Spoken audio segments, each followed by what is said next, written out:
ओम सभी को नमस्ते। मंत्रोच्चारण। ओम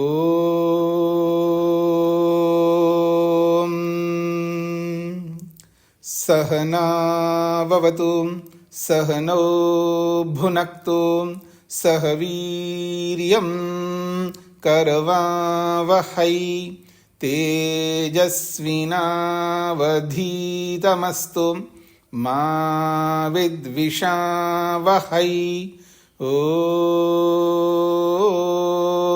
शांति शांति शांति। सांख्य दर्शन की कक्षा संख्या 95 है। 5वें अध्याय के 79 सूत्र तक हमने विचार किया है। पृष्ठ संख्या 314।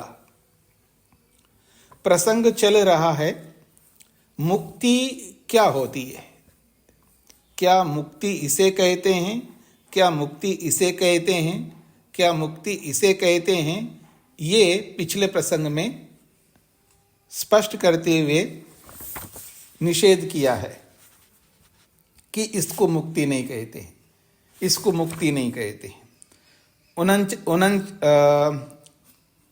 79 सूत्र में भी शून्यत्व को लेकर के भी निषेध कर दिया, खंडन कर दिया है कि मुक्ति उसको नहीं कहते जिसमें शून्यता हो, कुछ भी अनुभूति ना हो।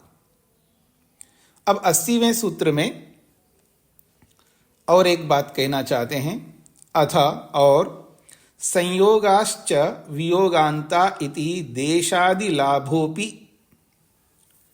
संयोगाः च वियोगांता इति देशादि लाभो अपि।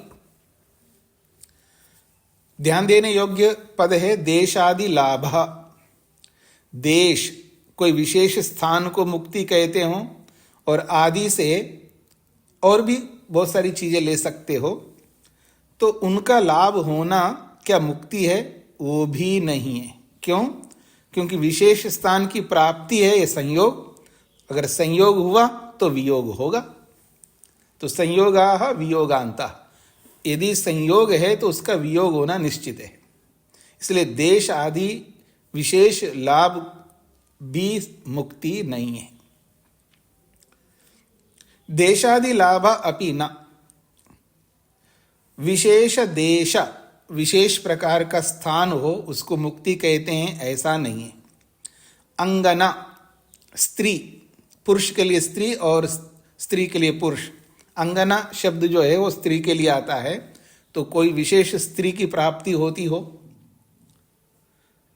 या कोई विशेष सुख की प्राप्ति होती हो, ऐसे अलग अलग जो भी भोग हों उनका लाभ होना भी मुक्ति न युक्ता, वो मुक्ति नहीं हो सकती है। आप देखेंगे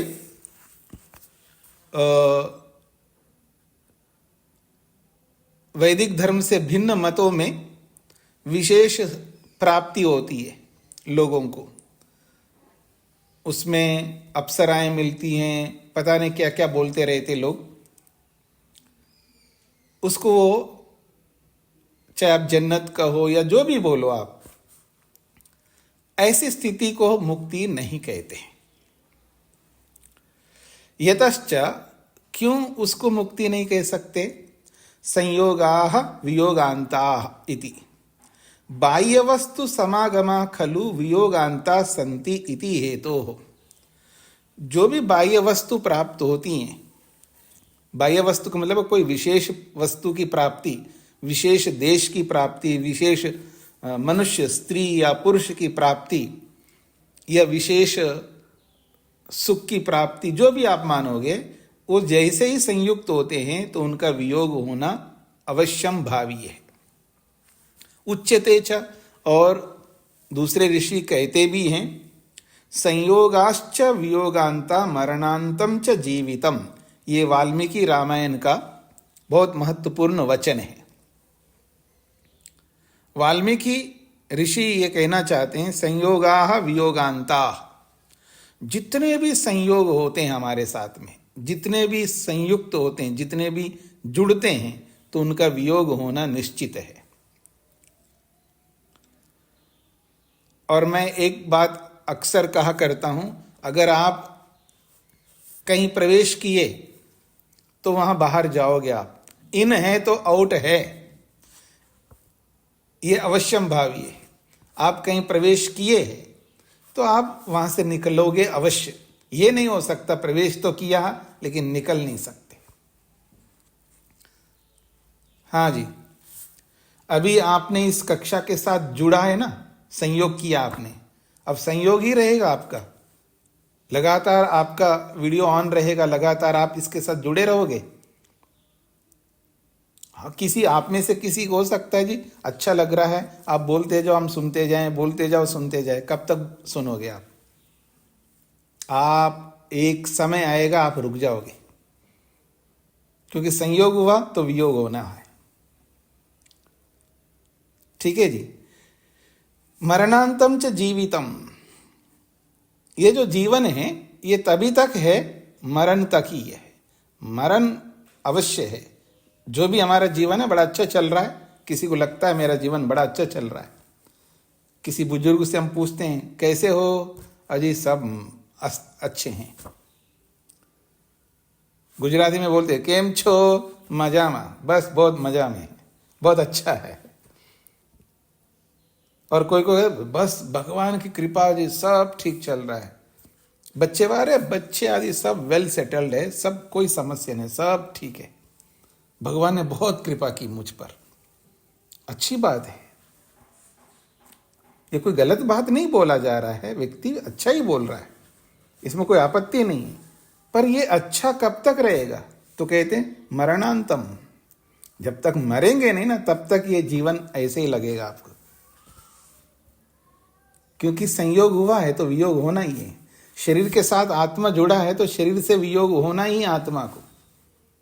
जब ये बात व्यक्ति को समझ में आती है ना तो फिर उसको दुख नहीं होता, कष्ट नहीं होता। उस वियोग से दुख उस व्यक्ति को नहीं होता है, क्योंकि वह व्यक्ति संयोग और वियोग को समझता है। आप में से बहुत सारे लोग होंगे, किसी ना किसी का वियोग, किसी की माँ चली गई होगी, किसी का पिता चला गया होगा, या किसी की पत्नी, या किसी का पति, या किसी का बेटा, किसी की बेटी, कोई ना कोई चले जाते हैं हमारे जीवन में से। जब उनको आप याद करते हैं तो आपको दुख होता है, कष्ट होता है, पीड़ा होती है, सहम जाते हैं आप। क्यों? क्योंकि इस संयोग और वियोग का जो सिद्धांत है ये ना समझने के कारण से। तो क्या मतलब दुखी नहीं होना चाहिए क्या? आप यही आपके मन में आ सकता, इसका मतलब पिता, माता, पति, पत्नी, जो भी अपने निकट के हैं, ये जाने के बाद हमें दुख नहीं होना चाहिए। अच्छा मैं पूछूं क्यों होना चाहिए? दुख नहीं होना चाहिए तो क्यों होना चाहिए दुख? क्योंकि जिनके साथ हम रहे हैं, खाए हैं, पिए हैं, बहुत कुछ सुख लिया दिया है, दुख तो होना ही चाहिए। ये केवल ऐसा सोच वही रख सकता है क्योंकि इस सिद्धांत को नहीं जानता है। जब यह सुनिश्चित है कि आपके साथ जो कोई भी व्यक्ति रहा जो भी है, उनका वियोग होना सुनिश्चित है, जब सिद्धांत क्लियर है, उनका तो दूर होना अवश्य है, तो फिर वहां क्यों दुख होना चाहिए? ठीक है, आपने खाया पिया, आपको उन्होंने बहुत सुख दिया होगा, या आपने उनको बहुत सुख दिया होगा, पर दुख तो नहीं हो सकता है ना, क्योंकि तो उनको जाना ही था। जब जाना ही था क्यों दुख होना? अच्छा, आप ट्रेन में बैठते होंगे, कभी बैठे होंगे, बस में बैठे होंगे, या विमान में बैठे होंगे, कहीं तो बैठे होंगे ना साधन में, या अपनी गाड़ी में बैठे होंगे, तो संयोग हुआ है ना। तो जब वहां से उतरते हो अपनी गाड़ी से, ट्रेन से, बस से या विमान से, आपको दुख होता है क्या? अरे यहाँ बैठकर कितना सुख लिया है, हाँ, कितना अच्छा हुआ है, बढ़िया है। इसका मतलब दुखी होना चाहिए आपको। क्यों नहीं होते आप दुखी उससे? क्योंकि आपको पता है, अरे कब तक बैठे रहेंगे जी, कब तो उतरना ही तो है, भले हमारी गाड़ी हो, गाड़ी हमारी, इसका मतलब थोड़ा कि उसमें 100 साल तक उसी गाड़ी में बैठे रहेंगे। उसमें से उतरना है, मेरे को पता है उतरना है। काम के लिए बैठा था, काम हो गया, अब उतरूंगा। मेरे को जाना था, जहां जाने के लिए बैठा था, पूरा उपयोग लिया, बैठ करके, लेट करके, सो करके, जैसे भी है। तो आपको पता है वहां पर, और जहां पता होता वहां दुख नहीं होता है आपको। बहुत उपयोग लिया है ना उनका भी, लेकिन आपको पहले से पता कि यहां से हमको जाना है, इसमें से उतरना है। आपको पहले से आप डिसाइडेड है, यानी आप जब बैठते हो वहां पर, आपको पहले से पता रहता बैठ रहा हूं लेकिन उतरना है मेरे को, चाहे अपनी गाड़ी हो चाहे किसी की हो। यहां नहीं पता है आपको। कोई हाँ ये तो संसार का नियम है जी, आता है तो जाता है, ये आपके शब्द होते हैं। जब आप दूसरे को अपनी वो दिखाना चाहते हो ना, मैं भी जानता हूं, मेरे को भी पता है, ऐसा कैसे है, नहीं पता, मेरे को भी पता है, ये दिखाने के लिए शब्द बोलते हो, लेकिन उस शब्दों के पीछे जो अर्थ है उससे आपको परेशानी है, प्रैक्टिकेबल नहीं है। इसलिए जहां संयोग वहां वियोग, जब ये पता है तो दुखी नहीं हो सकते, चाहे वो पति हो, चाहे पत्नी हो, चाहे बेटा हो, चाहे बेटी हो। जब तक है तब तक सुख ले लो, कोई दिक्कत नहीं है। जाने के बाद दुख नहीं ले सकते आप। ये संयोग और वियोग का ये सिद्धांत है। जब इस सिद्धांत को जब जानता है व्यक्ति को, उसको कोई कष्ट नहीं होगा, कोई परेशानी नहीं होगी।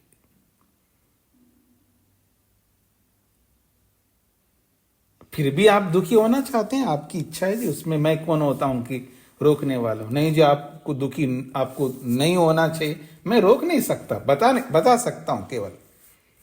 मैं आपके हाथ पकड़ करके नहीं आप रो नहीं सकते, ऐसे अब जबरदस्ती आपको रोक नहीं सकता, मैं बस बता सकता हूं, बता रहा हूं मैं।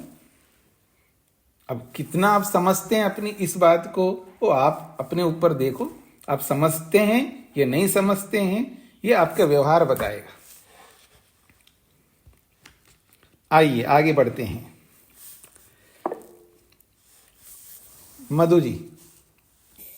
स्वामी जी, अभी एक और आवाज, अभी जो आप कह रहे हैं, तो ये क्या वैराग्य की उत्तम स्थिति है तब ऐसी स्थिति बनेगी? अभी तो वो स्थिति नहीं है। नहीं नहीं, वैराग्य एक अलग चीज है, ये साधारण सी बात है जी। हर जगह वैराग्य ठीक है, तत्वज्ञान तो आप ले सकते हो, लेकिन हर जगह वैराग्य होगा ही तो ऐसा होगा, नहीं तो नहीं होगा, ऐसा नहीं है। तो कोई भी कर सकता है, समझ की बात है। वैराग्य तो एक बहुत बड़ी चीज है, लेकिन हर जगह वैराग्य को देखोगे, अगर वैराग्य तो है ही नहीं जी, मैं क्या करूं, इसलिए करूंगी, दुखी हो जाऊंगे, ऐसे कोई नियम नहीं है ना। थोड़ा समझ लो तो आपको कोई परेशानी नहीं होती है ना। जैसे छोटा बच्चा है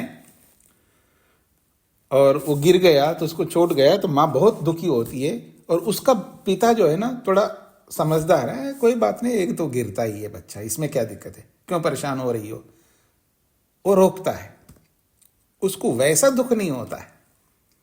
या कोई कोई पिता बहुत दुखी हो रहा है और माँ यानी पति दुखी हो रहा है, तो पत्नी कहते कोई बात नहीं, बेटा है, आखिर गिरेगा नहीं तो कैसे संभलेगा।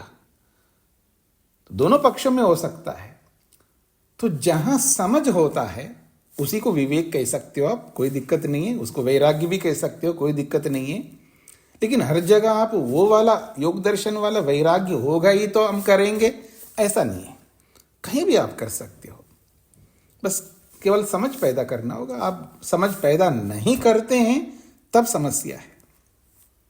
मतलब जान करके, शब्दों से समझ करके भी अगर उसको व्यवहार में नहीं उतारते हैं तो उस व्यक्ति के ऊपर जैसे टेंशन होता है ना, चिंता, हाँ जी समझता तो हूँ मैं, टेंशन नहीं लेना चाहिए, इससे बहुत परेशानी आती है, फिर लेकिन क्या करूँ, करना पड़ता है। ये जो स्थिति है ना, ऐसे ही यहाँ पर है। आखिर पति है ना, आखिर पत्नी है ना, आखिर बेटा है ना, अब दुख तो होगा ही। मतलब आप उसको सिद्धांततः होना चाहिए ये मानते हैं, इसलिए निकालते नहीं आप। आपका मतलब कोई भी व्यक्ति की बात कर रहा हूं, क्योंकि सिद्धांत आपका बना, दुख तो होना ही चाहिए। अगर दुखी नहीं होंगे तो कैसे काम चलेगा?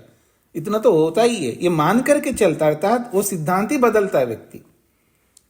सिद्धांत मान करके जो तो दुख तो हो गई, इतना तो होना ही चाहिए, टेंशन तो होना ही चाहिए ना। आखिर बेटा आए नहीं घर पे तो टेंशन तो होगा ही ना। उनके मान रहा है टेंशन होना चाहिए, ये सिद्धांत बना रहा है, इसलिए वो टेंशन में आता है। अब टेंशन नहीं होना चाहिए, सिद्धांत वो नहीं मान रहा है, ये तो हमारे को चुप करने के लिए बोलता जी माता जी टेंशन मतलब, हाँ बेटा मैं मानती हूँ टेंशन नहीं होना चाहिए। ये जो बोला जा रहा है ना, वो केवल सामने वाले को खुश करने के लिए बोला जा रहा है, वो ऐसा नहीं मानते। इस बात को भी सबको ध्यान देना है। ये तो सामने वाले को खुश करने के लिए, हाँ मैं भी जानकार हूं, ऐसा नहीं, मैं ऐसा मोटी भाषा में मैं कोई मूर्ख नहीं हूं, मैं भी जानता हूं, ये दिखाने के लिए हम लोग ऐसी बातें उनको बोलते रहते हैं सामने वालों को। वास्तव में ऐसा होते नहीं। हम ये सिद्धांत मान करके चलते, नहीं इतना तो होता ही है, ऐसा नहीं होगा तो क्या होगा, ऐसा मान करके चलते। लेकिन सिद्धांत अगर हमने माना है कि संयोग है तो वियोग होना ही होना है, जब इस बात को स्वीकार करेंगे, विवेक पूर्ण स्वीकार करेंगे, तो फिर दुख नहीं हो सकता।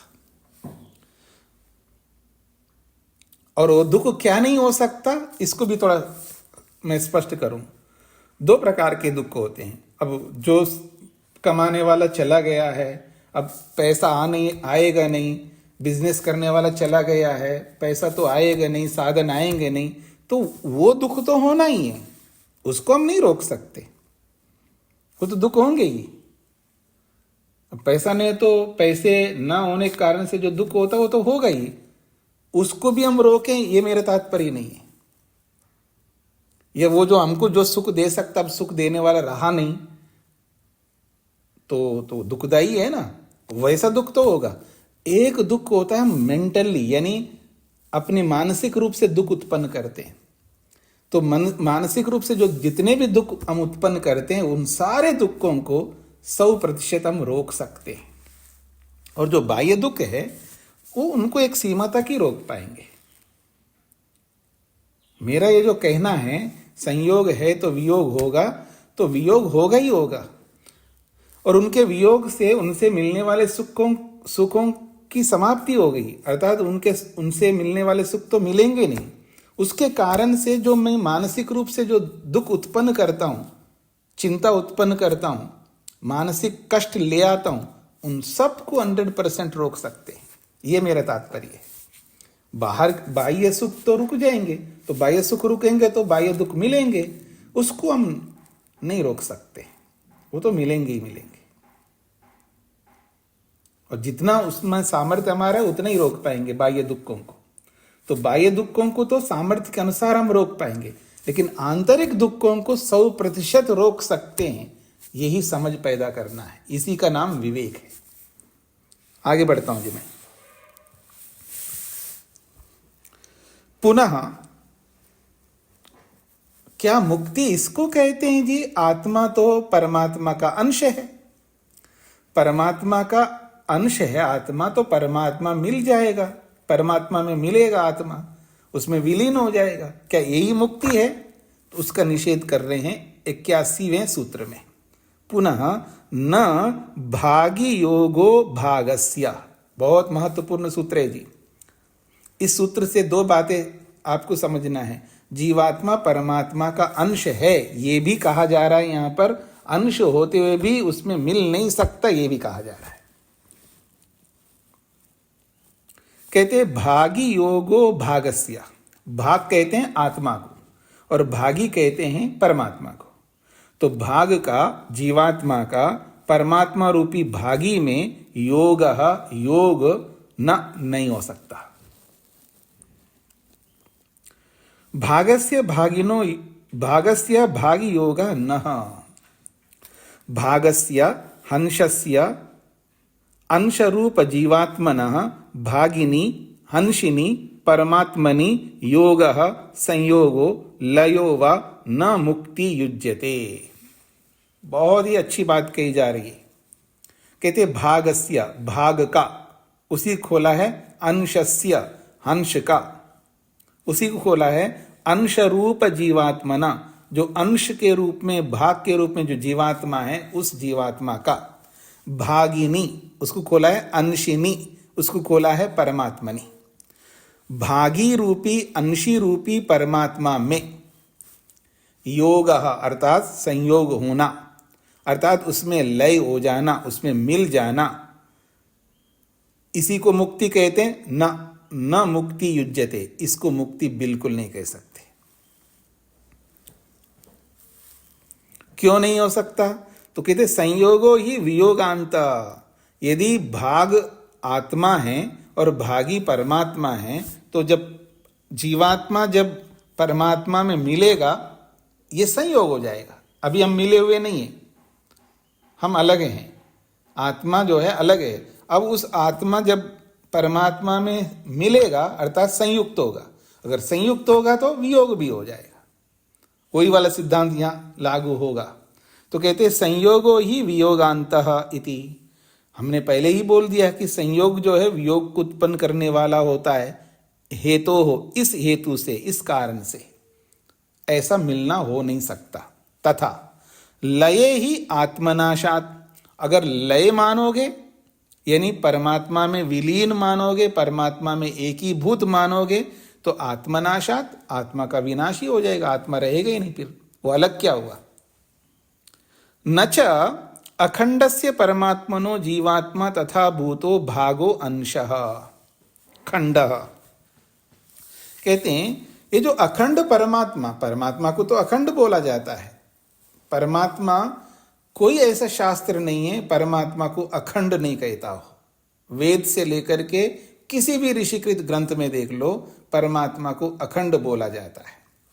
तो ऐसे अखंड परमात्मा का जीवात्मा तथा भूत भागः, ऐसा भाग हो, ऐसा अंश हो, ऐसा खंड हो, ये नहीं हो सकता।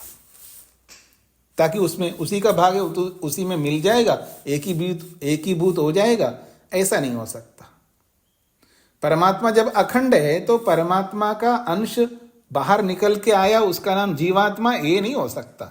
अगर बाहर निकल के आ गया जीवात्मा तो फिर तो परमात्मा अखंड नहीं रहा, वो खंडित हो जाएगा। अच्छा, परमात्मा से अलग निकल के आया इसलिए तो चोरी कर रहा है, झूठ बोल रहा है, छलकपट कर रहा है, पति से झूठ, पत्नी से झूठ, किस किस से गलत नहीं करता आदमी। अगर ये आत्मा परमात्मा का ही अंश है, वो उससे अलग हो गया, परमात्मा अब नहीं रहा, जीवात्मा रहा।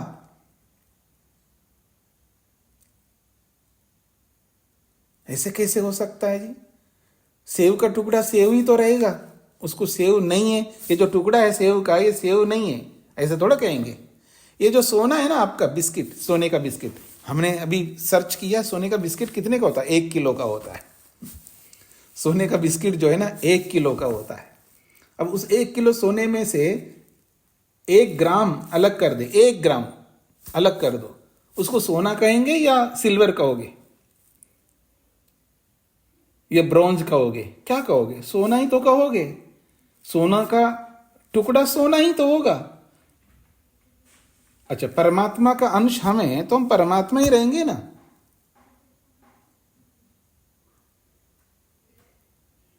अच्छा, कोई बात नहीं, अगर अंश है तो अलग हो गए। अब अलग होने के कारण से तो उसमें विकृति आ सकती है ना, जैसे सेव के टुकड़े में विकृति आ जाएगी, उसको टुकड़े को रख दो तो थोड़ी देर में वो टुकड़ा खराब हो जाएगा।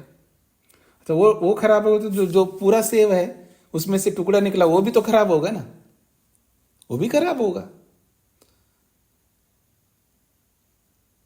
तो परमात्मा को भी खराब होना चाहिए। मैं जब अलग निकल के आया, मैं चोर हूं, मैं लुटेरा हूं, पता नहीं क्या क्या करता हूं मैं, तो परमात्मा में भी विकार आना चाहिए, उसमें नहीं आ रहा है। चलो कोई बात नहीं, उससे अलग हो गया मैं, इसका मतलब वो खंडित हो गया, अखंड नहीं रहा। कितने सारे दोष आ जाएंगे। इसलिए कहा जा रहा है अखंड परमात्मा का जीवात्मा ऐसा कोई भाग नहीं है, ऐसा कोई अंश नहीं है, ऐसा कोई खंड नहीं है। यथा, जैसे खंडवत्याम पृथिव्याम खंडाः पाषाणादयः, खंड वाली जो पृथ्वी है, जिसके खंड हो सकते हैं, जो धरती दिखाई देती है ना, हमारे को जो धरती दिखाई देती है वो पूरी एक धरती है, लेकिन उसके खंड होते हैं। कितने बार देखा होगा आप पृथ्वी के खंडों को, उसको खोद खोद करके। आप में से कोई किसान है क्या? किसान है तो वो जब खोदता है पावड़े से धरती को, कितने खंड करता है। उसकी मर्जी है तो सुबह से रात तक खंड ही खंड करता जाएगा। तो कहते हैं यथा, जैसे खंडवत्याम पृथिव्यम, जो खंड बनने वाली जो पृथ्वी है उसके खंड होते हैं, और उसके पाषाणादया, उसके पत्थर आदि बहुत सारी जो अलग अलग चीजें हैं वो सब अलग होती हैं। फिर संयुज्यते, फिर वापस उसी में मिल जाते हैं। विलीयन्ते, उसी में विलीन हो जाते हैं, उनसे अलग भी होते हैं फिर उसमें मिल भी जाते हैं। ऐसा क्यों होता है? क्योंकि वो पृथ्वी खंड वाली है, वो अखंड नहीं है, वो खंडित होने वाली, उसका स्वभाव ही खंडित होना है, इसलिए उससे अलग भी हो जाएंगे फिर वापस उसमें मिल भी जाएंगे। पर परमात्मा खंडित होने वाला नहीं है, वो तो अखंड है। कहते जीवात्मा तो परमात्मना एकदेश वर्तित्वाद अंशः। फिर परमात्मा का अंश क्यों कहा जाता है जीवात्मा को? हाँ, जीवात्मा जो है परमात्मा का अंश है, तो फिर अंश क्यों कहा जाता है? तो उसका उत्तर दे रहे हैं, जीवात्मा तो परमात्मना एकदेश वर्तित्वाद। परमात्मा तो व्यापक है, पूरे व्यापक परमात्मा में परमात्मा के एक स्थान पर जीवात्मा रहता है। जैसे मैं एक स्थान पे हूं परमात्मा के, परमात्मा तो सब जगह है, तो परमात्मा के एक स्थान में रहने के कारण से परमात्मा में रह रहा हूं, इस रूप में अंश हूं स्थान की दृष्टि से।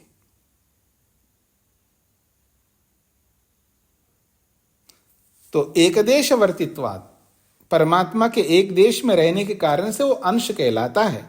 वास्तव में वैसा अंश नहीं है, जैसे सेव का टुकड़ा सेव का अंश होता है, ऐसा अंश नहीं है जीवात्मा। तस्मिन् तस्य तथा योगस्तु बद्धस्यापि वर्तते ही। अगर परमात्मा में रहने मात्र से वो अंश कहलाता है, तो मुक्तात्मा क्या हो? तो बद्धात्मा भी तो रहता है। बंधन अवस्था में हम सब लोग परमात्मा के एक देश में तो रहते ही हैं, और मुक्ति में जाकर के भी परमात्मा के एक देश में रहते हैं, तो उसमें अंतर क्या हुआ? बद्धात्मा भी परमात्मा के एक देश में रहता है, तो मुक्तात्मा भी परमात्मा के एक देश में रहना, इतने मात्र से मुक्ति तो नहीं कहलाएंगे।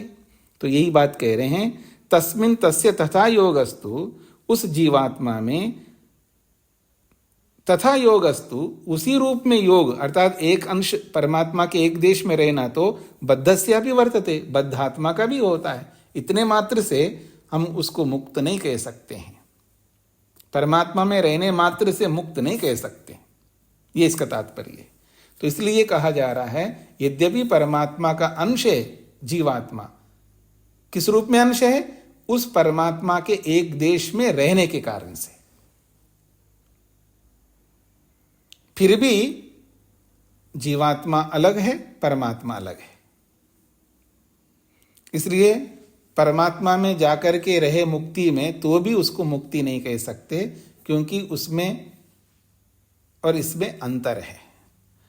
मुक्ति उसको कहेंगे ना जो हम जिस सिद्धांत को लेकर के चलते हैं। आप सबको पता मुक्ति किसको कहते हैं, वो वाली मुक्ति ये नहीं हो सकती है कि जीवात्मा जो है परमात्मा में जाकर के मिल जाता है, इसको मुक्ति कहते हो। ऐसी मुक्ति जीवात्मा की नहीं होती है, ये इसका तात्पर्य है। स्पष्ट हो गए? तो मैं आगे बढ़ रहा हूं। अन्यच्चा, एक और बात है। क्या और बात है जी? न अणिमादि योगो अपि अवश्यम भावित्वाद तद उच्छित्ते इतर योगवत। न अणिमादि योगः अपि अवश्यम भावित्वात् तद उच्छित्तेः इतर योगवत। कोई ये सोचे कि बड़ी बड़ी सिद्धि को प्राप्त करना ही मुक्ति हो, ऐसा भी नहीं है। अणिमादि योगा अपि न, अणिमादि प्राप्ति अपि न मुक्ति। अणिमा आदि जो सिद्धियां हैं उनको प्राप्त करना ही मुक्ति नहीं है। उनको समझाया जा रहा, अणिमा भवति अणु, जो अणिमा नामक जो सिद्धि है उसका ये अर्थ है आत्मा जो है शरीर में रहता हुआ जब इस अणिमा सिद्धि को प्राप्त करता है तो बहुत अणु सूक्ष्म हो जाता है। जो आजकल पिक्चरों में सीरियलों में दिखाते हैं ना, आदमी जो है बड़ा है बिल्कुल छोटा होकर के और वो कहीं भी प्रवेश कर सकता है। पिक्चरें निकालते ना, बड़ा आदमी है वो चींटी बन करके कहीं भी प्रवेश कर सकता है, चींटी बन करके। इसको अणु कहते हैं। तो वो वास्तव में ऐसा होता है? तो स्वामी दयानंद सरस्वती जी ने कहीं लिखा है कि ये तो मन की सिद्धियां हैं, शरीर की सिद्धियां नहीं है, ऐसा आता है। मन से वो सूक्ष्म हो जाता है, इसमें कोई आपत्ति नहीं, लेकिन शरीर से सूक्ष्म हो जाना, फिर शरीर को बड़ा कर लेना, ये तो परीक्षा कोटि ही मान सकते हम लोग।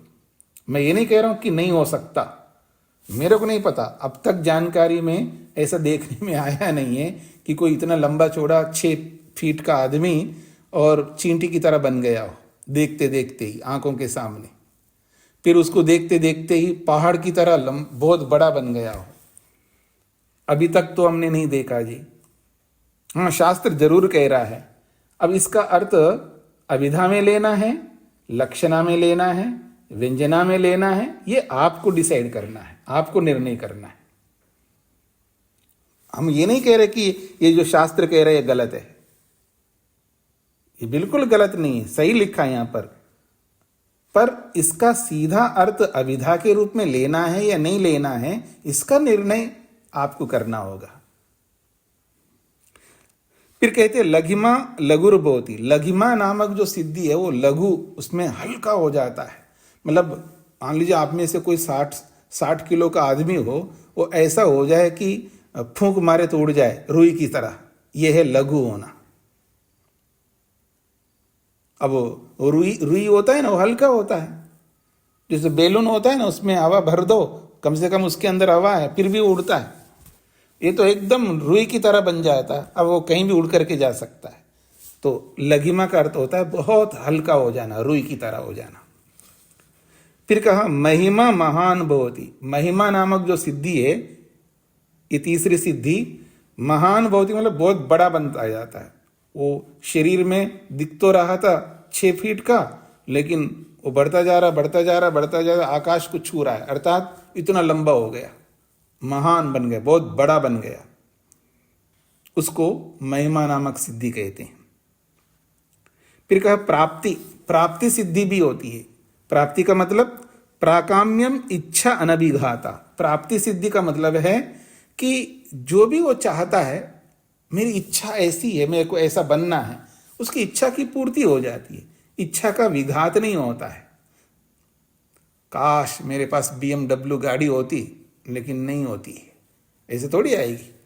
उसके लिए मेहनत करना पड़ता है, पैसा जुटाना पड़ता है, खरीदना पड़ता है, पर इच्छा करने मात्र से वो आ जाएगी ऐसा नहीं है। लेकिन जिसको प्राप्ति नामक सिद्धि मिल जाती है, उसकी इच्छा की पूर्ति होती है, उसकी इच्छा का विघात नहीं होता, इसका ये तात्पर्य है। अच्छा, एक बात बताइए, मेरी इच्छा है, मान लीजिए एक योगी है, वो योगी कहता है मेरी इच्छा है कि मैं आकाश में ऐसे उड़ जाऊं बिना विमान के। अब उसकी इच्छा का विघात ना हो। अच्छा, आप क्या समझते हैं कि योगी है तो वो ज्ञानी होता होगा? वो योगी है तो उसके पास मूर्खता नहीं होती होगी, अविद्या नहीं होती होगी? बेसिर पैर की बातें कैसे सोच करके इच्छा करेगा जी? कुछ भी सोच ले, वो मेरी इच्छा में भगवान बन जाऊं, सृष्टिकर्ता बन जाऊं, ऐसी इच्छा कैसे करेगा? वो तो मूर्ख कर सकता है ना, अज्ञानी कर सकता है ना हो सकने वाली इच्छा वही कर सकता है जो अज्ञान से ग्रस्त होता है, अविद्या से ग्रस्त होता है। जो इच्छा करेगा योगी, वो हो सकने वाली इच्छा करेगा। जब हो सकता है तो वही इच्छा करेगा, वो हो जाएगा, उसमें कोई बात नहीं है। इसी को प्राप्ति नामक सिद्धि कहते हैं। अगली सिद्धि है वशित्वम, अपने वश में रखना। भूत भौतिकेषु वशी भवति, भूत और भौतिक पदार्थों को अपने वश में रखता है। इसका तात्पर्य यह है कि भौतिकेश का मतलब जैसे हम लोग अपने वश में नहीं रखते, रूप रस गंध स्पर्श शब्द को अपने वश में नहीं रखते, हम ही उनके वश में चले जाते हैं, उनके आदि बन करके जीते हैं, उनके गुलाम बन करके जीते हैं। पर योगी जो है उनको अपने गुलाम रखता है, अर्थात अपने वश में रखता है उनको। मैं चाहूंगा तो ही देख सकता हूं, मैं चाहूंगा तो ही स्पर्श कर सकता हूं, मैं चाहूंगा तो ही चख सकता हूं, यानी सभी विषयों को अपने वश में रखता है, ये इसका तात्पर्य है। और भूतों को भी अपने वश में रखता है, अर्थात पृथ्वी जल अग्नि वायु आकाश को भी अपने वश में रखता है। अर्थात अपने वश में रखने का अभिप्राय है उनका सदुपयोग करता है, उनका दुरुपयोग नहीं करता है। इस तरह आपको लेना चाहिए। अगली सिद्धि है ईशित्रित्वम। ईशित्रित्वम का मतलब है स्वामी बनना। स्वामी का मतलब है मालिक बनना। काम्यम यत्र कामावसायित्वम, उसके लिए बोला है ईशित्रित्वम। वो ईशित्रित्व अर्थात स्वामी बनता है, बड़ी बड़ी वस्तुओं का स्वामी मालिक बनता है। जैसे कोई भूस्वामी होता है, कोई धन स्वामी होता है, कोई सुवर्ण स्वामी होता है, कोई बल स्वामी होता है। अलग अलग स्वामी बनते हैं ना लोग। कोई बल का बहुत बड़ा स्वामी है, इसके पास बहुत बल है, इसके पास बहुत ज़्यादा सोना है, इसके पास जमीन है, इसके पास ये है। तो ऐसे जो भी स्वामी बनते हैं ऐसे ये भी स्वामी बनता है, ये भी ऐश्वर्यशाली होता है।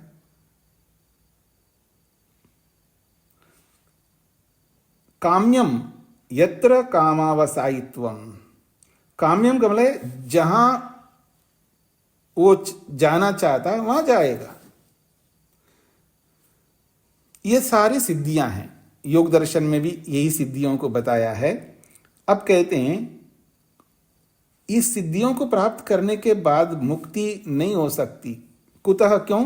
तद उच्छित्ते है, क्योंकि ये सब हमसे छूटेंगे, ये जो मिल रहे हैं ना ये सब हमसे दूर होंगे। तद उच्छित्ते अवश्यम भावित्वात् इतर योगावत् तद क्षयस्य अवश्यम भावित्वात्, ये सब सिद्धियां इन सब का क्षय होगा, इन सब का नाश होगा, ये सब छूट जाएंगे। अवश्यम भावित्वात् का मतलब है निश्चित रूप से। अन्य योग से यथा वियोगा, जैसे अन्यों का योग होता है हमारे को, यानी अन्यों के साथ हमारा जुड़ना होता है तो उनका भी वियोग होता है, ऐसे इनका योग भी वियोग का कारण बनेगा। इनका भी क्षयो भवति, ये भी क्षय को प्राप्त होंगे। तथैव अनिमादि योगस्यापि वियोगेन क्षयेन भाव्यम एव, ठीक इसी प्रकार से ये जो अनिमा आदि सिद्धियां हैं इनका भी वियोग होना ही होता है।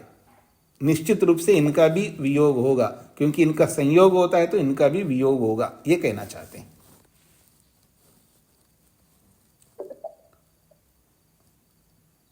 आप वेट करिएगा ना, आप माइक खोल करके रखते हैं तो व्यवधान उत्पन्न होगा ना। अक्षय जी को क्या कहना है?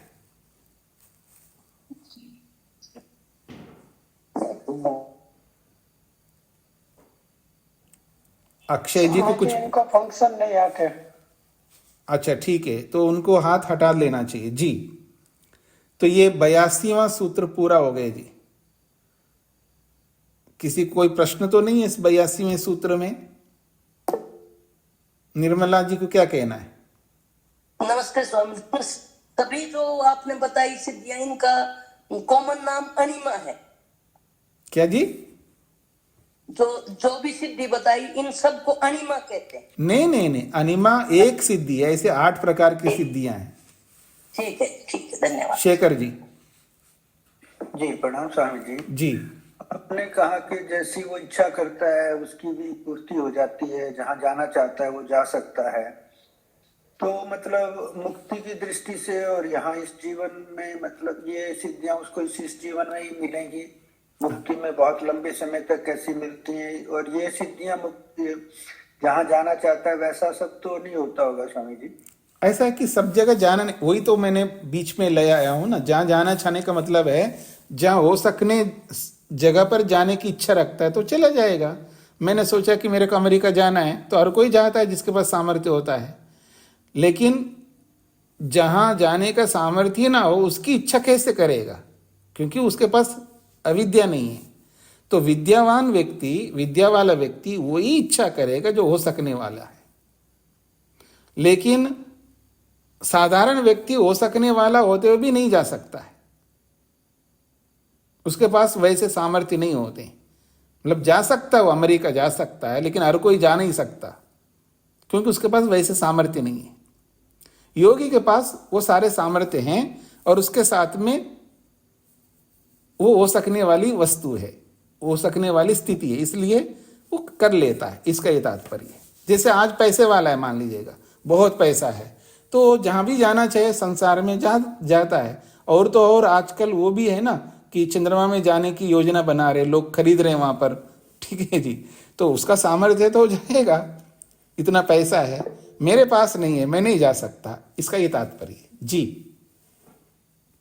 तो स्वामी जी मतलब उसको सिद्धि से एक सामान्य में व्यक्ति मैं सोच सकता हूँ, अच्छा भारत जा सकता हूँ, अमेरिका जा सकता हूँ, सिंगापुर जा सकता हूँ, हो सकता है चंद्रमा पे भी जा सकता हूँ। जी जी। तो मैं अपने सामर्थ्य कॉमन आदमी या कॉमन आदमी से थोड़ा बढ़ के कह ले तो वो जी। अपने सामर्थ्य के हिसाब से ऐसे ही सोचता है। जी जी जी। अब मुझे पता है कि मैं सूरज पे तो नहीं जा सकता ना, मैं ऐसा सोचता हूँ। जी जी।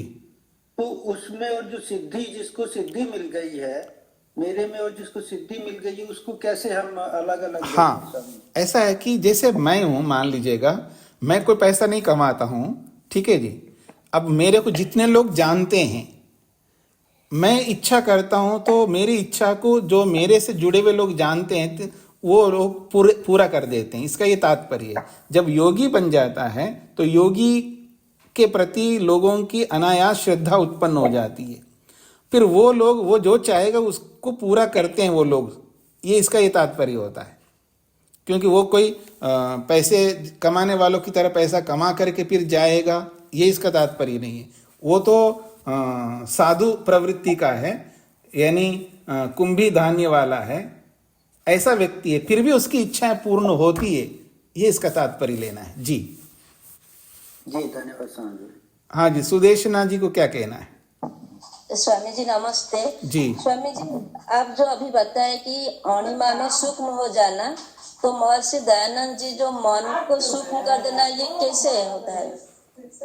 हाँ, इसका ये अर्थ होता है कि वो सूक्ष्म हो जाता है। मन तो वैसे सूक्ष्म है। सूक्ष्म होने का मतलब है ज्ञान की दृष्टि से सूक्ष्म होना है, कि सूक्ष्म से सूक्ष्म वस्तु को भी समझने में समर्थ होता है और स्थूल से स्थूल पदार्थ को भी समझने में समर्थ होता है। अणिमा का मतलब है सूक्ष्म हो जाना, तो बहुत सूक्ष्म पदार्थों को भी जान सकता है। जैसे हम लोग है जी, ये तो बहुत कठिन है जी, मैं तो इसको नहीं समझ सकता हूँ, ऐसा हम लोग बोलते रहते ना संसार में, ये तो बहुत बड़ी चीज़ है, इतना तो मैं नहीं कर सकता हूँ। तो हम लोग जो है बड़ी चीज़ के लिए भी मना करते हैं, सूक्ष्म चीज़ के लिए भी मना करते हैं। लेकिन योगी के अंदर वो सामर्थ्य होता है, वो सूक्ष्म से सूक्ष्म को भी समझता है और स्थूल से स्थूल पदार्थ को भी समझता है। इसका तात्पर्य लेना है। स्वामी जी, ये साधना द्वारा संभव है? हाँ जी, साधना के द्वारा ही संभव है। ठीक है, धन्यवाद स्वामी जी। चेतन जी, चेतन जी। स्वामी जी जैसे ईश्वर, हाँ जी स्वामी जी, जैसे ईश्वर अखंड है वैसे आत्मा भी अखंड है, और सत्वगुण भी अखंड है, रजोगुण भी अखंड है और तमोगुण भी अखंड है, ऐसा है जी? हाँ जी, मूल नित्य पदार्थ सब अखंड है। धन्यवाद स्वामी जी। मधु जी। जी स्वामी जी, एक शंका है। वैसे तो शंका कि फिजिकली थोड़ी जाते हैं योगी, जब कि वो हर जगह पहुंच सकता है, तो मानसिक रूप से फिजिकली तो नहीं जाएगा, और मानसिक रूप से भी कैसे जाएगा? नहीं, देखिए इन 8 सिद्धियों को सब मानसिक मत देखिएगा। जो मानसिक हो सकते हो उसको मानसिक के रूप में लीजिएगा, जो शारीरिक रूप से हो सकते हो शारीरिक रूप से ले लीजिएगा। हर सिद्धि मानसिक है ऐसा इसका तात्पर्य नहीं है। तो फिजिकली जाने की पहुंच जाएगा कैसे, मतलब? आप पहुंचा दोगे। मान लीजिए कोई जिसके प्रति आपकी श्रद्धा है और पूरी निष्ठा है उसके प्रति, उसकी बात आप टालते नहीं है। उसने कहा जी मेरे को अमेरिका जाना, तो आप टिकट देके दो जी महाराज, टिकट आपको दिया हूं, पहुंचा दोगे आप, ऐसा। अच्छा वो तरीका है, ठीक है। हाँ ठीक जी। है सर, धन्यवाद। नरेंद्र जी। स्वामी जी ओम। जी। स्वामी जी, जैसे एक देश में रहने के कारण आत्मा को परमात्मा का अंश कह सकते हैं, ये समझ में नहीं आया स्वामी जी, ये कैसे? अच्छा, आप नहीं बोलते व्यवहार में जी मैं तो इसका अंश हूं जी, मैं घर में रहता हूं, घर का अंश हूं, मैं घर का पार्ट हूं, बोलते नहीं आप? जी। तो यहाँ पर भी बोल लीजिए, इसमें क्या दिक्कत है? अब ईश्वर में रहता है तो ईश्वर का अंश हूं बोलने में क्या दिक्कत आ रहा है? जब घर में रहता हुआ घर का अंश हूं बोलने में दिक्कत नहीं है। तो मैं आगे बढ़ता हूं जी। 83वां सूत्र, तथैव, ठीक इसी प्रकार से और भी बड़ी बड़ी उपाधियां मिलती है व्यक्ति को, उन उपाधियों के कारण से उसको मुक्ति नहीं कह सकते। न इंद्रादि पद योगो अपि तद्वत, न इंद्रादि पद योगो अपि तद्वत। यहां से आपको स्पष्ट हो जाएगा, जीवात्मा को बहुत सारे पद मिलते हैं जी। उसको इंद्र पद मिलता है, बृहस्पति पद मिलता है, ब्रह्मा पद मिलता है, ऐसे बहुत सारे पद मिलते हैं जीवात्मा को। तो वो चाहे इंद्र रूपी पद हो, चाहे बृहस्पति रूपी पद हो, चाहे ब्रह्मा रूपी पद हो, इन पदों के योग से भी आप उसको, इन पदों के कारण से भी उसको मुक्ति नहीं कह सकते। क्यों? तद्वत, पूर्व के हेतु के समान, मतलब संयोगांता वियोगांता, संयोग वियोग को प्राप्त कराने वाला है। ये तद्वत का मतलब है संयोग और वियोग रूपी हेतु से। इंद्रादि पदयोग अपि न तद्वत, इंद्र बृहस्पति आदि पद प्राप्ति अपि, इंद्र है, बृहस्पति और आदि से ब्रह्मा, और भी कुछ ले सकते हो आप। बहुत सारे पद दिए गए हैं जीवात्मा के, वेद पढ़ेंगे ना तो वहां पर सूर्य पद दिया है और पता नहीं क्या क्या पद दिए हैं, चंद्र पद, सूर्य पद, ऐसे बहुत सारे पद दिए हैं जीवात्मा को। तो इंद्र, बृहस्पति, ब्रह्मा आदि जितने भी पद है, इन पदों की प्राप्ति भी मुक्ति ना, वो भी मुक्ति नहीं कहलाएगी, न युक्त है। योगस्य वियोग धर्मत्वात्, क्योंकि जहां भी संयोग होगा वहां वियोग होना ही है। प्राप्ते क्षय धर्मत्वात्, अगर कोई प्राप्त होती है तो उसका क्षय होना अवश्यम भावी है, क्षय हुए बिना नहीं रह सकता। अगर आपको मिला तो आपसे वो दूर होना ही है, उसका क्षय होना ही, उसका नष्ट होना ही अवश्यम भावी है। अब आगे बढ़ रहा हूं जी मैं। इंद्रस्तु यस्य इंद्रियानि लिंगानि सकलु अहम आत्मा। इंद्र को इंद्र क्यों कहते हैं जी? कहते हैं इंद्रस्तु, इंद्र इसलिए कहते हैं यस्य इंद्रियानि, जिसके इंद्रियां होती हैं उसको इंद्र कहते हैं। और वो इंद्रियां कौन है? लिंगानी, वो आत्मा को पहचानने के लिंग है, लक्षण है, चिन्ह है। स खलु अहम आत्मा, वो तो अहम रूपी आत्मा है जिसकी वो इंद्रियां हैं। तो अहम रूपी आत्मा को इंद्र इसलिए कहते हैं क्योंकि उसकी इंद्रियां होती है। इसका प्रमाण के रूप में अष्टाध्यायी का सूत्र दिया है, इंद्रियम इंद्रियम इंद्रलिंगम इंद्रजुष्टम, एक बहुत बड़ा सूत्र है, उससे इंद्रिय शब्द बनता है।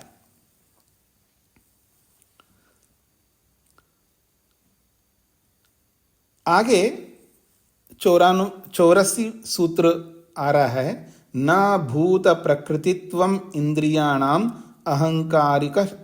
अहंकारिकत्व श्रुति। कहते हैं भूत प्रकृतित्वम इंद्रियाणाम न, इंद्रियों की जो प्रकृति है, इंद्रियों का जो कारण है वो भूत नहीं है। पंचमा भूत जो है इंद्रियों का कारण नहीं है। भूत प्रकृतित्वम, भूत का मतलब पंचमाभूत, प्रकृतित्व का अर्थ होता है कारण। पंचभूत कारण वाली इंद्रियां नहीं है। क्यों? अहंकारिकत्व श्रुते, क्योंकि वो अहंकार से उत्पन्न होते हैं, ऐसी श्रुति होने से, ऐसा शब्द शास्त्र होने से। इंद्रियाणाम भूत प्रकृतित्वम न, इंद्रियानी भूत प्रकृतिनी न, इंद्रियां जो है वो पंचमा भूत प्रकृति वाले नहीं, अर्थात इंद्रियों की जो प्रकृति वो पंचमा भूत नहीं है।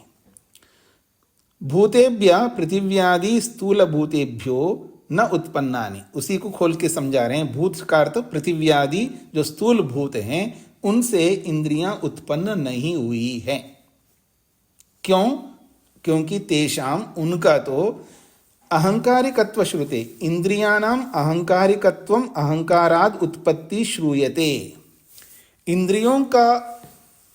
इंद्रियों की जो उत्पत्ति है वो अहंकारिकत्वम, अहंकार से उत्पन्न होना, अहंकाराद उत्पत्ति, अहंकार से ही उत्पन्न होती हैं, ऐसा श्रूयते, शास्त्र में सुना जाता है। न स्थूल भूतेभ्य, स्थूल भूतों से उत्पन्न नहीं होते हैं।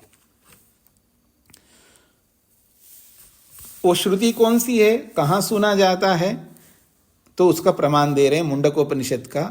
एतस्मात् जायते प्राणो मनः सर्वेन्द्रियाणि च खम वायु ज्योति आपः पृथ्वी विश्वस्य धारिणी। कहते हैं एतस्मात् जायते, एतस्मात् का मतलब इससे, पीछे के प्रसंग में इससे का मतलब परमात्मा से, जायते उत्पन्न होते हैं या उत्पन्न होता है। कौन? प्राणः, प्राण भी उत्पन्न होते हैं उसी से। मनः, मन उत्पन्न होते हैं या मन उत्पन्न होता है। सर्वेन्द्रियाणि च, सभी इंद्रियां भी उसी से उत्पन्न होती हैं। इतना ही नहीं, खम, खम का अर्थ होता है आकाश, वायु, वायु, ज्योति अग्नि, आपः जल, पृथ्वी, पृथ्वी, और ये पृथ्वी के लिए विशेषण दिया है विश्वस्य धारिणी, जो सभी प्राणियों को धारण करने वाले, विश्व में रहने वाले सभी प्राणियों को धारण करने वाली जो पृथ्वी है वो भी उसी से उत्पन्न होती है। ये मुंडकोपनिषद का प्रमाण है। तो अब भाष्यकार कह रहे हैं अत्र, ये जो मुंडकोपनिषद का प्रमाण है, अत्र इस प्रमाण में इंद्रियेभ्य पश्चात स्थूल भूतानाम उत्पत्ति ही, इंद्रियों के बाद में स्थूल भूतों की उत्पत्ति दिखाई है इस मुंडकोपनिषद के वचन में। तथा इंद्रियाणाम उत्पत्तिस्तु तेभ्य पूर्वमेव, क्योंकि इंद्रियों की उत्पत्ति तो उन स्थूल भूतों से पहले ही दर्शाया है। फिर आप कैसे कह सकते हैं कि ये इंद्रियां पंचमा भूतों से उत्पन्न होती है? ये इसका तात्पर्य है। तस्मात्, इसीलिए इंद्रियानि स्थूल भूतेभ्यो न उत्पन्नानि, इंद्रियां स्थूल भूतों से उत्पन्न नहीं हुई है। तथा कृत्वा एवं सांख्य दर्शने, ऐसा मान करके भी सांख्य दर्शन में ये बोला गया है, सत्व रजस तमसाम साम्यवस्था प्रकृति प्रकृतेर महान महतो अहंकारो अहंकारात् पंच तन्मात्रानि उभयम इंद्रियम तन्मात्रेभ्य स्थूल भूतानि। ये पहले अध्याय में आप पढ़ करके आए हैं। सत्व रजस तमसाम साम्यवस्था प्रकृति, सत्व रज और तमस जब ये तीनों साम्य अवस्था में रहते हैं, समान अवस्था में रहते हैं, तीनों एक जैसे रहते हैं, तब उसको प्रकृति कहते हैं। और प्रकृति, उसी प्रकृति से ही महान अर्थात महतत्व उत्पन्न होता है। फिर महतो अहंकार, महतत्व से अहंकार उत्पन्न होता है। अहंकारात, उस अहंकार से पंच तन्मात्रानि, पांच तन्मात्राएं, उभयम इंद्रियम, दोनों प्रकार की इंद्रियां, और ये उत्पन्न होते हैं। पंच तन्मात्राओं से दोनों प्रकार की इंद्रियां उत्पन्न होती हैं। फिर कहा तन्मात्रेभ्य, तन्मात्राओं से स्थूल भूतानि, स्थूल भूत उत्पन्न होते हैं। तो इस प्रमाण में इंद्रियां तो अहंकार से उत्पन्न बताया है। अत्र अहंकारात् पंच तन्मात्रानि, यहां इस सांख्य के इस सूत्र में अहंकार से पांच तन्मात्रानि, पांच तन्मात्राएं, तथा उभयम इंद्रियम, और दोनों प्रकार की इंद्रियां उत्पन्न होती हैं। गणद्वयस्य उत्पत्ति दर्शिता, ये दोनों प्रकार का जो गण है, ज्ञानेन्द्रिय और कर्मेंद्रिय रूपी दोनों गणों की उत्पत्ति इस सूत्र में दर्शाया है। सांख्य मते, सांख्य के सिद्धांत में पंच तन्मात्रेभ्य पश्चात इंद्रियाणाम निर्देशात, इंद्रियाणि पंच तन्मात्रेभ्य पश्चात उत्पन्नानि मंतुम शक्यते। हाँ, इस प्रमाण में सांख्य के इस शास्त्र में पंच तन्मात्रों के बाद इंद्रियों की उत्पत्ति दिखाई है, अर्थात पंच तन्मात्राओं के बाद में ये इंद्रियों का निर्देश किया है। इससे ये पता लगता है कि 5 तन्मात्राओं के बाद ये इंद्रियां उत्पन्न हो गई है, ऐसा आप मान सकते हो। श्रुतौ तन्मात्राणां निर्देशो नास्ति, और श्रुति में तन्मात्राओं का निर्देश नहीं है। जो मुंडकोपनिषद की जो श्रुति दिया है उसमें तन्मात्राओं को नहीं बताया है। पंचभूतानां उत्पत्ति दर्शिता, हाँ उस श्रुति में पंचमहाभूतों की उत्पत्ति तो दिखाई है। ततश्च पूर्वम इंद्रियाणाम, और उन पंचमहाभूतों से पहले इंद्रियों की उत्पत्ति दर्शाई है। इत्थम, इस प्रकार से स्थूलभूतेभ्य इंद्रियाणाम उत्पत्ति कल्पना तो उभयत्रापि न युज्यते। जब इन सब प्रमाणों से पता लगता है तब ऐसी स्थिति में स्थूल भूतेभ्य, स्थूल भूतों से इंद्रियाणाम उत्पत्ति, इंद्रियों की उत्पत्ति होती है, ऐसी कल्पना जो है ये बिल्कुल नहीं हो सकती। उभयत्रापि न युज्यते, चाहे वो मुंडकोपनिषद की श्रुति में देखो या सांख्य दर्शन के सूत्र में देखो, इन दोनों स्थलों पर इंद्रियों की उत्पत्ति 5 स्थूल भूतों से, 5 स्थूल भूतों से उत्पन्न होती हुई कहीं भी नहीं दिखाया है। इसलिए ऐसी कल्पना मत करो, ये इंद्रियां 5 भूतों से उत्पन्न होती हैं, ऐसी कल्पना मत करो, ये यहां पर बताया गया है। तो ये पूरा हो गया सूत्र। किसी कुछ कहना है? चेतन जी, अगर पहले का हाथ है तो हटा लीजिएगा। मधु जी बोलिए। स्वामी जी, इसमें जो बात कही है श्रुतौ तन्मात्रा नाम निर्देशो नास्ति, इसका मुझे संदर्भ नहीं पता चला। ये तो बताया ना, तो इसी पृष्ठ पर सबसे ऊपर मुंडकोपनिषद का प्रमाण दिए ना, ए तस्मात् जायते प्राणो मना सर्वेन्द्रियाणि च खम वायु ज्योति आपा पृथ्वी विश्वस्य धरिणी। इस श्रुति में, इस वाक्य में कहीं पर आपको 5 तन्मात्राएं दिखाई दे रही है? ओ अच्छा, ठीक है, इसी के लिए बोला। केवल मुंडकोपनिषद के उस पे वचन पे कह रहे हैं। हाँ जी, हाँ जी, हाँ जी। मोहनलाल जी को क्या कहना है? मोहनलाल जी ने हाथ खड़ा किया है जी। स्वामी जी नमस्ते जी, आवाज आ पा रही है स्वामी जी? आप बोलते जाइए। स्वामी जी, मैं ये जानना, ये 10 इंद्रियां जो है उससे अहंकार से उत्पन्न, आपकी आवाज नहीं आ रही है, लेकिन सूक्ष्म इंद्रियां होंगी। आप अब अपनी वाणी को रोक लीजिएगा। सूक्ष्म इंद्रियां होंगी ये? हाँ जी, सूक्ष्म इंद्रियां हैं, सूक्ष्म इंद्रियों की चर्चा है जी, गोलकों की चर्चा नहीं है। चेतन जी को क्या कहना है? स्वामी जी, आपने बताया जिसकी इंद्रियां होती हैं उनको इंद्र बोलते हैं जी। जी तो हम पेड़ पौधे कीड़े मकोड़े सारे इंद्र है ना जी? अब कहां से कहां लेके गए जी? पेड़ पौधों को इंद्र के रूप में नहीं बताया शास्त्र में, पर जीवात्मा को मनुष्य के शरीर में उसको इंद्र बोलते हैं, क्योंकि इंद्रियों के स्वामी, इसलिए इंद्र बोला जाता है। फिर उन इंद्रियों का प्रयोग भी करता है ना, इंद्र का मतलब है इंद्रियों का काम लेने वाला है। पेड़ पौधों में इंद्रियां तो होती है, लेकिन वो काम नहीं ले पाता जैसे मनुष्य लेता है, इसलिए उनको इंद्र नहीं बोलते जी। धन्यवाद। हाँ, तो मैं इसको यहीं पर विराम देता हूं जी। कल मिलते हैं। ओम शांति शांति शांति।